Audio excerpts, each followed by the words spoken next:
नमस्कार दोस्तों, मेरा नाम है रंजीत और आप देख रहे हैं आरकेजे सिविल पाठशाला यूट्यूब चैनल। आज है 7 अक्टूबर 2023 और दिन है शनिवार। आज की कुछ महत्वपूर्ण खबरों को हम यहाँ पर डिस्कस करेंगे। इसके साथ ही साथ में हम द हिंदू का एडिटोरियल वाला हिस्सा कवर करने वाले हैं। कौन कौन से महत्वपूर्ण एडिटोरियल हैं उनको यहाँ पर हम डिस्कस करने वाले हैं। तो आज के न्यूज़पेपर की जो शुरुआत हम करने वाले हैं वो एडिटोरियल वाले हिस्से से ही करेंगे। पहला जो एडिटोरियल यहाँ पर हम डिस्कस करने वाले हैं वो हमारी नई एजुकेशन पॉलिसी और हमारे जो हायर एजुकेशन है इसके साथ साथ में यूनाइटेड नेशंस की तरफ से जो सस्टेनेबल डेवलपमेंट गोल निर्धारित किए गए हैं उसके ऊपर ये आर्टिकल लिखा गया है। पार्टिकुलरली यदि देखा जाए मोटे मोटे तौर पर तो इस आर्टिकल में फोकस किया जाता है कि यूनाइटेड नेशंस की तरफ से जो 17 सस्टेनेबल डेवलपमेंट गोल निर्धारित किए गए हैं उनको यदि हमें अचीव करना है तो इसके लिए हमारी जो नेशनल एजुकेशन पॉलिसी है वो कैसे काम कर रही है।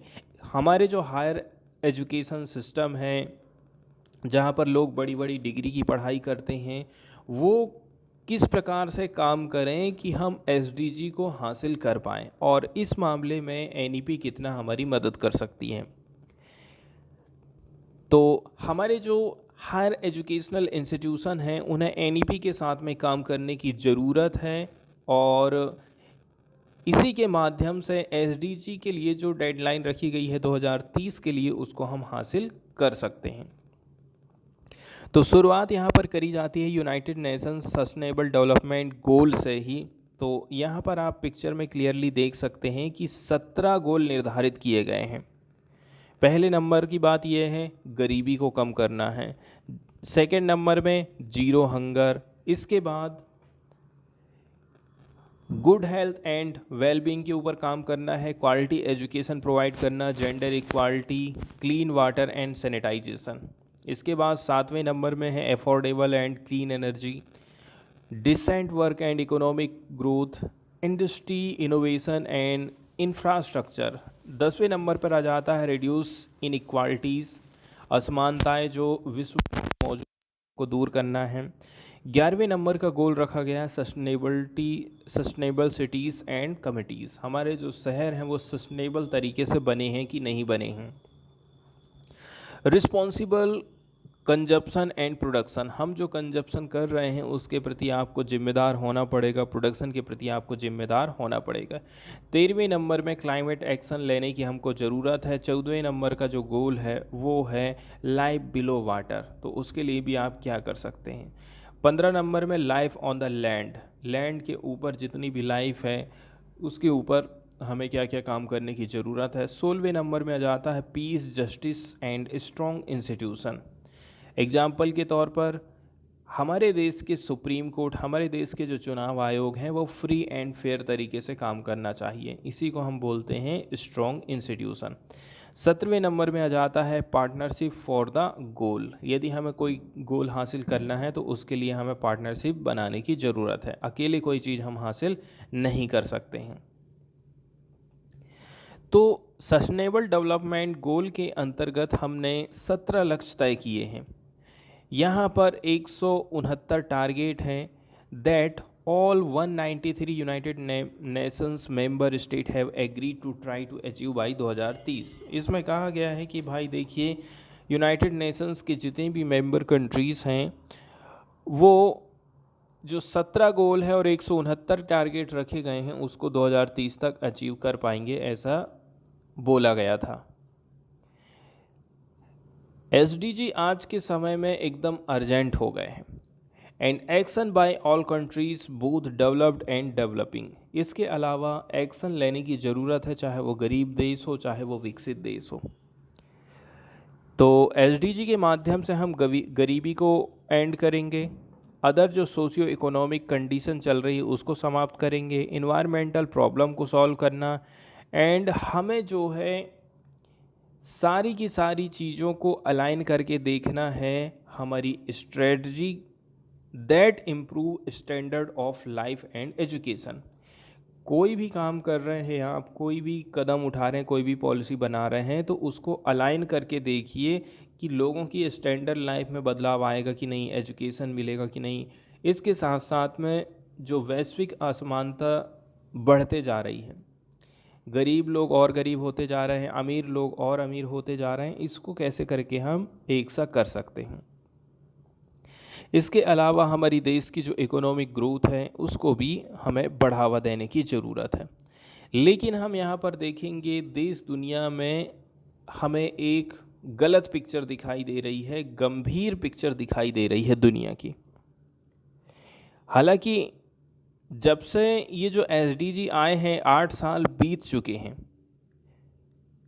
एसडीजी रिपोर्ट 2023 आई थी, इसमें बताया जाता है कि अभी जितनी प्रोग्रेस हमको करना चाहिए था उतनी प्रोग्रेस हम नहीं कर पा रहे हैं। कोरोना आ गया, इसके बाद क्लाइमेट क्राइसिस आ गया, रसिया यूक्रेन कॉन्फ्लिक्ट हो गया, इसके साथ साथ में जो ग्लोबल इकोनॉमी है वो उतनी तेज़ी के साथ में नहीं बढ़ पाई थी।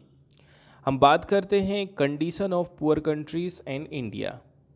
पुअर कंट्रीज़ की क्या कंडीशन है, इंडिया की क्या कंडीशन है। यहाँ पर बताया जाता है कि देखिए प्रोग्रेस ज़्यादा नहीं हो पाया है इन गोल को हासिल करने के लिए, but it has been more pronounce in the least developed countries. Particularly ये चीज़ आपको लीस्ट डेवलप्ड कंट्रीज़ में देखने को मिलेगी। इंडिया ने बहुत सारे क्राइसिस को मैनेज किया है, ठीक है। ग्लोबल इकोनॉमी में जो क्राइसिस आए थे उनको अच्छी तरह से इंडिया ने हैंडल कर लिया है। इसके साथ साथ में जो भी चैलेंजेस आए थे पेंडेमिक के चलते चलते उनको भी हम हैंडल कर चुके हैं। लेकिन फिर भी अभी भी यदि हमको इन गोल को हासिल करना है तो इसके लिए भी बहुत सारे सेटबैक मौजूद हैं। तो नेशनल एजुकेशन पॉलिसी 2020 और सस्टेनेबल डेवलपमेंट गोल के बारे में यहाँ पर आगे हम देखने वाले हैं। पहले नंबर की बात यह है, इंडिया अभी कहाँ पर खड़ा है। हाल फिलहाल में हमने जो एक्शन लिए हैं, हमने जो पॉलिसी बनाई है, ये सारी बातें बताती हैं कि इंडिया ने कमिटमेंट कर लिया है कि हम एसडीजी को हासिल कर पाएंगे। एसडीजी 4 की यदि हम बात करें, ये कहता है कि लोगों को क्वालिटी वाली एजुकेशन मिलना चाहिए। It is prerequisites for the achievement of the other goal. Other goal को यदि हमें हासिल करना है तो 4 नंबर को पहले हमें हासिल करना पड़ेगा। अभी तक हम कौन कौन से कदम उठाए हैं, क्या क्या चीज़ हम अचीव कर पाए हैं। इंडिया की बात करें, जहां पर लॉन्ग स्टैंडिंग हिस्ट्री रही है इक्विटेबल एंड इंक्लूसिव एजुकेशन की, इसने एक्सेलरेट कर दिया है ताकि जो अचीवमेंट है एसडीजी का उसको हम इंश्योर कर सकें और अलग अलग रिफॉर्म हम लेकर आ सकें। इन्हीं में से आप देखेंगे सरकार नेशनल एजुकेशन पॉलिसी लेकर के आई थी 2020, should be given credit to a great extent. तो जो नेशनल एजुकेशन पॉलिसी 2020 आई है, इसको हमने इस प्रकार से तैयार किए हैं कि जो एसडीजी हैं ज़्यादा से ज़्यादा इसके अंतर्गत कवर किए जा सकें। और एनईपी कहती है कि हमें जो है एजुकेशनल के हर लेवल पर चैलेंज लाने की ज़रूरत है। इसके अलावा इसमें हायर एजुकेशन के ऊपर प्रायोरिटी दी जाती है ताकि सोशल मोबिलिटी को हम एक्सेलरेट कर सकें। इसके साथ साथ में लोगों को मजबूत बना सकें, उनकी क्रिएटिविटी, क्रिटिकल थिंकिंग को बढ़ावा दे सकें। इसके साथ साथ में उनको एम्प्लॉयमेंट के स्किल हमको प्रोवाइड करना है। According to data organisation from economic cooperation and development, OECD की एक रिपोर्ट सामने आई है जिसके माध्यम से बहुत सारी जानकारी यहाँ पर निकल रही है। सबसे पहले तो हम OECD के बारे में देखते हैं कुछ बेसिक जानकारी। ये डेवलपिंग कंट्रीज़ की मदद करता है, outside membership and promote reform. एक इसके ग्रुप में 10 सदस्य हैं, तो 10 सदस्य के बाहर यदि कोई कंट्री है और उसको किसी प्रकार की मदद की ज़रूरत है तो वो OECD काम करेगा। इसमें 38 देश शामिल हैं, यूरोप के, अमेरिकास एंड पैसिफिक ओशियन के। यूरोप, अमेरिका और पैसिफिक 3 एरिया से इसमें लोग शामिल हैं। ये अपने मेंबर कंट्रीज़ को मदद करता है कि कैसे करके वो इकोनॉमिक एंड सोशल पॉलिसीज़ का निर्माण कर सकते हैं। इसके जितने भी जो मेंबर हैं वो वर्ल्ड ट्रेड का 80% हिस्सा अपने में समाये हुए हैं। ओईसीडी की तरफ से जो रिपोर्ट सामने आई है उसमें कुछ जो फैक्ट निकले हैं, उसमें पहले नंबर की बात बताई जाती है ऐसे व्यक्ति जिनके पास में हायर एजुकेशन है। अब जाहिर सी बात है, जिसके पास में जितनी बड़ी डिग्री रहेगी उसकी सैलरी उतनी भी ज़्यादा, उतने ही बड़े पोस्ट में उसकी पोस्टिंग होगी। यदि आप आईटीआई किए हैं तो आपकी पोस्ट नीचे रहेगी, पॉलिटिक्स तो रहेगी, आपने यदि इंजीनियरिंग किया है तो आपकी पोस्ट सबसे ऊपर रहेगी, ऑफिसर आप बनेंगे। तो जाहिर सी बात है, वर्कर और ऑफिसर की यदि हम तुलना करेंगे तो आईटीआई वाले को, वर्कर को कम सैलरी मिल रही है, और जिसने बीई किया है, इंजीनियरिंग किया है, उसको ज़्यादा सैलरी मिल रही है। ओईसीडी की रिपोर्ट कहती है कि जिसने हायर एजुकेशन की डिग्री को हासिल कर लिया है उसको रोज़गार मिलने की ज़्यादा संभावना है, और वो 54% ज़्यादा कमाई कर रहा है जिस व्यक्ति ने सीनियर सेकेंडरी एजुकेशन पाया है। तो जाहिर सी बात है, जितने ज़्यादा से ज़्यादा लोग करेंगे ज़्यादा से ज़्यादा अच्छा रहेगा। वहीं यदि हम यूनिवर्सिटी इंक्लूसिव एजुकेशन की बात करें, ये बेटर तरीके से लोगों को प्रोटेक्ट कर पाती है, पावर्टी से, हंगर से बचाती है, support them for good health and wellbeing, gender equality लेकर के आएगी। इसके साथ साथ में आपको डिसेंट वर्क मिलने वाला है, which in turn drive economic growth, इससे हमारी इकोनॉमी ग्रो करेगी, एंड इसी के माध्यम से हम जो है इनइक्वालिटी को कम कर सकते हैं। ओईसीडी की हिस्ट्री की बात करें, इसके अलावा इसके मेंबर कंट्रीज़ की बात करें तो आप देख सकते हैं ओईसीडी का फुल फॉर्म होता है organisation for cooperation and development. नाम से ही सारी चीज़ें क्लियर हो गई हैं। इसको इस्टेब्लिश किया गया था 1961 में। इसका हेडक्वार्टर है पेरिस, फ्रांस में। इसके मेंबर कंट्रीज़ हैं 35, और बजट लगभग देख सकते हैं आप।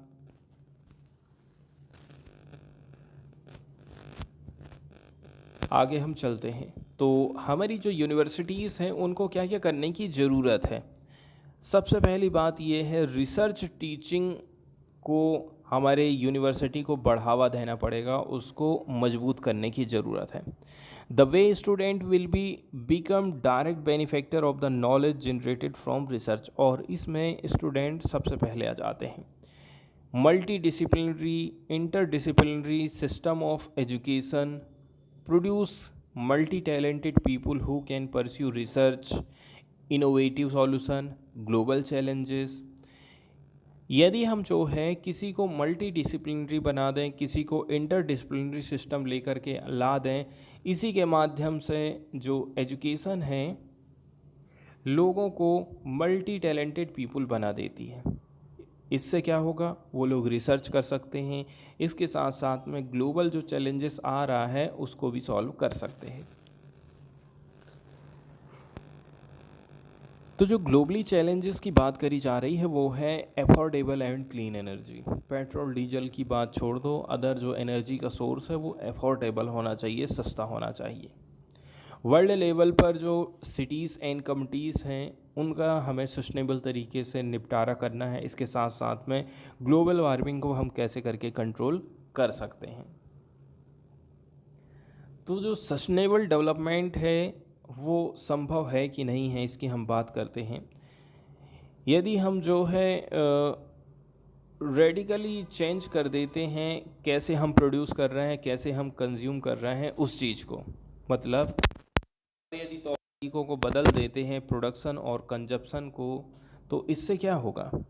आगे बताया जाता है कि जो इनोवेटिव सॉल्यूशन हैं या फिर जो स्टार्टअप हैं इनको डेवलप किया जाना चाहिए प्राइवेट कंपनी के सहयोग से। इंट्रोड्यूसिंग वैल्यू बेस्ड एजुकेशन, ये हेल्प करने वाली है हमारे सिटीजन को, वो ज़्यादा से ज़्यादा रिस्पॉन्सिबल हो पाएंगे सोसाइटी के प्रति, प्लैनेट के प्रति एंड हमारे देश के प्रति। लाइफ ऑन लैंड SDG 15 कहता है। इसके बाद हम आगे बात करेंगे कि हमने जो नेशनल एजुकेशन पॉलिसी लेकर के आए हैं, इसके बाद SDG को हमें हासिल करना है, और भारत की जो हायर एजुकेशन सिस्टम है वो कैसे करके इस चीज़ को अचीव कर पाएंगे। NEP 2020 जो लाई थी, इसमें डिमांड की जाती है कि ये जो हायर इंडियन एजुकेशन सिस्टम है to mapping its day to day operation with SDG. ये डे टू डे के जो काम कर रहा है वो एसडीजी से मैच खा रहे हैं कि नहीं खा रहे पे हैं, इस चीज़ की भी यहाँ पर तुलना करी जाती है। इसके बाद हमने हमारी यूनिवर्सिटीज़ को रैंकिंग प्रोवाइड करना चालू कर दिया कि वो एसडीजी को कितना हासिल कर पा रहे हैं कि नहीं कर पा रहे हैं। इससे क्या है ना, बहुत सारे सुधार आगे देखने को हमको मिलेंगे। अब 2030 का जो एजेंडा है, इसके लिए हमें क्या क्या चीज़ करने की ज़रूरत है, क्या चीज़ को एक्सेलरेट हमें करने की ज़रूरत है। तो इसमें जितने भी स्टेक होल्डर हैं हायर एजुकेशन के, should be educated and oriented so that none of their activities leave any SDG behind। सबको ट्रेनिंग दो ताकि SDG से रिलेटेड कोई प्रॉब्लम यहाँ पर खड़ी ना हो जाए। बताया जाता है कि 56,205 हायर एजुकेशन इंस्टीट्यूशंस हमारे देश में मौजूद हैं एंड यूनिवर्सिटीज़ हैं इंडिया में। इन सब को आपस में काम करने की ज़रूरत है। हमारे देश की जो यूनिवर्सिटीज़ हैं एजुकेशन के लिए, इनोवेशन के लिए, कल्चर के लिए, सिविक लाइफ के लिए जानी जाती हैं और उसको कुल मिलाकर के बढ़ावा देने का काम करती हैं। यूनिवर्सिटी में यदि हम कल्चर की बात करें, कम्युनिटी हेल्थ की बात करें, energy saving measures, efficient resource allocation, waste reduction, development of local skill, इसके साथ साथ में sharing of service, infrastructure and facilities with other universities or external partners should become a cultural in university।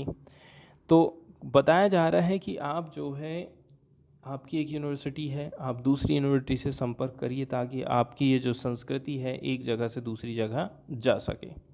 Higher education इस मामले में और क्या क्या चीज़ कर सकते हैं, इसके बारे में यहाँ पर आप देख सकते हैं, छोटे मोटे यहाँ पर कुछ उपाय बताए गए हैं।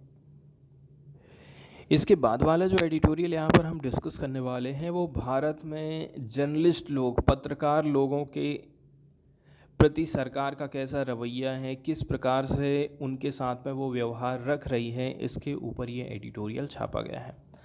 नॉर्मली आप देखेंगे ज़्यादातर जो टीवी चैनल वाले हैं वो बस सरकार के सफाई देने आ जाते हैं, विपक्ष से क्वेश्चन पूछने आ जाते हैं, लेकिन वो क्वेश्चन नहीं पूछते हैं गवर्नमेंट से, उल्टे विपक्ष वाले से क्वेश्चन करते हैं कि ऐसा से ऐसा क्यों। तो यहाँ पर हम देखते हैं कि पत्रकारिता आज के समय में गवर्नमेंट से बहुत ज़्यादा इन्फ्लुएंस्ड हो गई है। एक एग्जांपल आप देखेंगे, नरेंद्र मोदी के ऊपर एक डॉक्यूमेंट्री बनाई गई थी।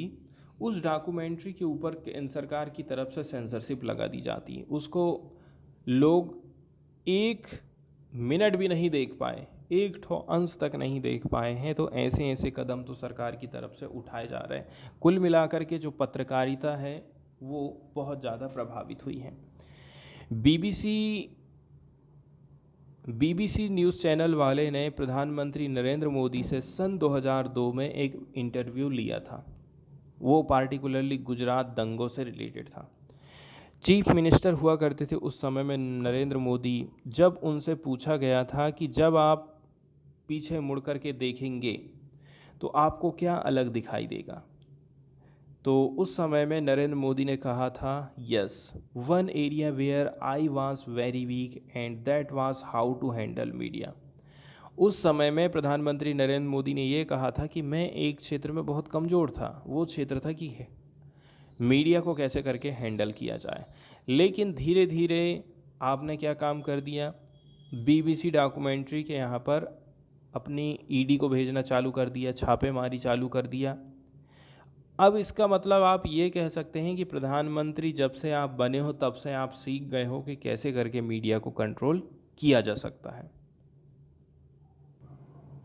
इसके बाद अगला जो एग्जाम्पल दिया जाता है वो न्यूज़ क्लिक वेबसाइट को लेकर के है या फिर न्यूज़ क्लिक न्यूज़ चैनल को लेकर के है।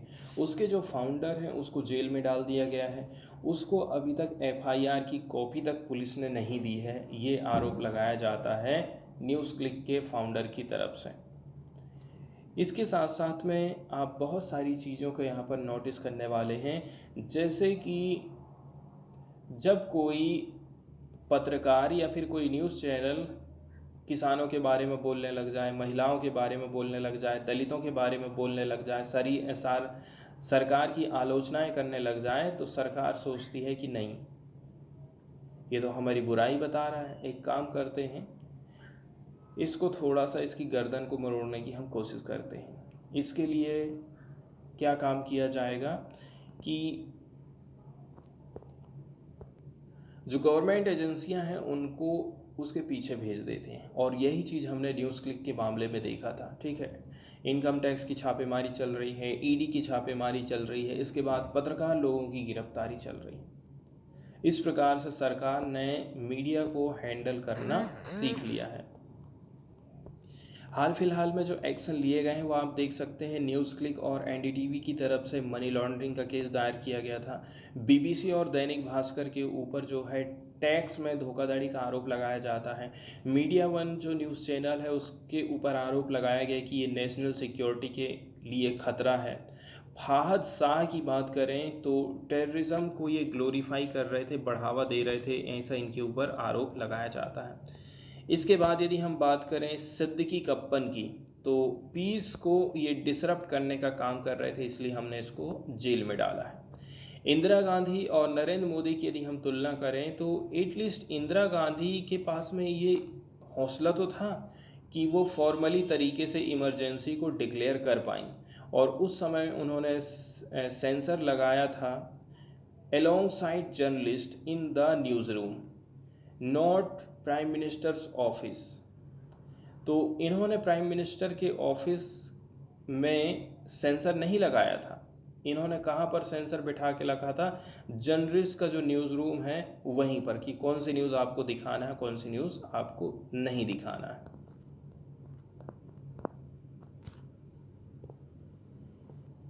इसके बाद कुछ क्वेश्चन पूछे जाते हैं। ठीक है, सरकार जो कि मीडिया में अपने आप को प्रचारित करने के लिए हजारों करोड़ रुपया खर्चा करती है, वो बाहरी लोगों को कुचलने और दुनिया की नज़रों में बदनामी लाने पर आखिर आमादा क्यों है? सरकार कहती है कि भारत की ताकत बढ़ते जा रही है, बढ़ते जा रही है। तो भाई, आप जो प्रेस स्वतंत्रता सूचकांक है, अपनी रैंकिंग में सुधार क्यों नहीं कर रहे हैं? जहां वो अब 180 देशों में से 161वें स्थान पर तालिबान द्वारा संचालित अफगानिस्तान से भी नीचे हैं। 2014 में इसकी पोजीशन थी 140, 2022 में ये 150 हुई और घट करके ये 161 नंबर पर चली गई है। इसके बाद सीधे हम चलते हैं न्यूज़ वाले हिस्से की तरफ और देखते हैं प्रमुख खबरों को। तो जो पहली खबर यहाँ पर हम देखने वाले हैं वो नोबेल शांति पुरस्कार से रिलेटेड है। पार्टिकुलरली 2023 का जो नोबेल शांति पुरस्कार इस बार दिया गया है वो पार्टिकुलरली ईरान की जो एक पत्रकार हैं जो अपनी आवाज़ को जेल में रहते हुए भी बुलंद की थी, उनको ये पुरस्कार दिया गया है। हाल ही में देखा जाए, ईरानी कार्यकर्ता नरगिस मोहम्मदी को ईरान में महिलाओं के उत्पीड़न के खिलाफ उनकी लड़ाई और सभी के लिए मानवाधिकार और स्वतंत्रता के लिए उन्होंने जो संघर्ष किया है, तो रॉयल स्वीडिश अकादमी ने नोबेल शांति पुरस्कार 2023 के लिए उनको ये पुरस्कार दिया है।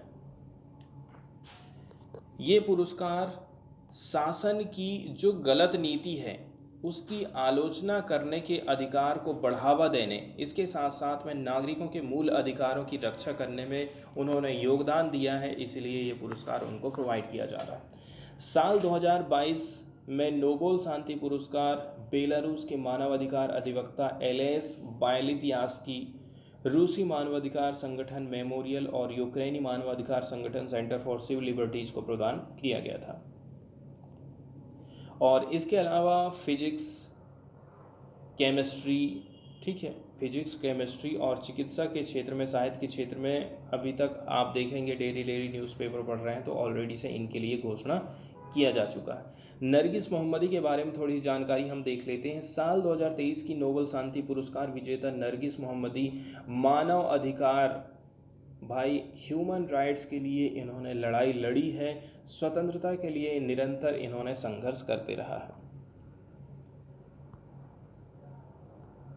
कुल मिलाकर के इस साल जो हम नोबेल शांति पुरस्कार दे रहे हैं, ये पुरस्कार उस एक महिला अकेले को नहीं दे रहे हैं, कुल मिलाकर के दुनिया भर की जितनी भी ऐसी महिलाएं हैं, जितने भी ऐसे लोग हैं जो कि मानव अधिकार के लिए लड़ाई लड़ते आ रहे हैं, फ्रीडम ऑफ स्पीच के लिए या फिर अपने पहनावा ओढ़ावा के लिए या फिर अन्य चीज़ों के लिए जो लड़ाई लड़ रहे हैं अपने अधिकारों के लिए, उनको एक प्रकार से पुरस्कार है, उनको एक प्रकार से बढ़ावा देना है। ईरानी प्रदर्शनकारियों द्वारा अपनाया गया आदर्श वाक्य था वुमेन लाइफ फ्रीडम। नरगिस मोहम्मदी के संघर्ष और कार्य को उपयुक्त रूप से व्यक्त करता है। तो मोहम्मदी उस देश में मृत्युदंड के खिलाफ वकालत करती हैं जहां अधिकांश फांसी की सज़ा दी जाती है। कॉलेज के दिनों से ही वो महिलाओं के अधिकारों के बारे में हमेशा से जागरूक रहती थी, लोगों को जागरूक करने का काम करती थी। जेल में बंद कार्यकर्ताओं और उनके परिवारों की सहायता करने के उनके प्रयासों के लिए उन्हें 2011 में पहली बार गिरफ्तार कर लिया गया था। फिर चालू हो जाती है ह्यूमन राइट्स प्रोवाइड करने को लेकर के लड़ाई।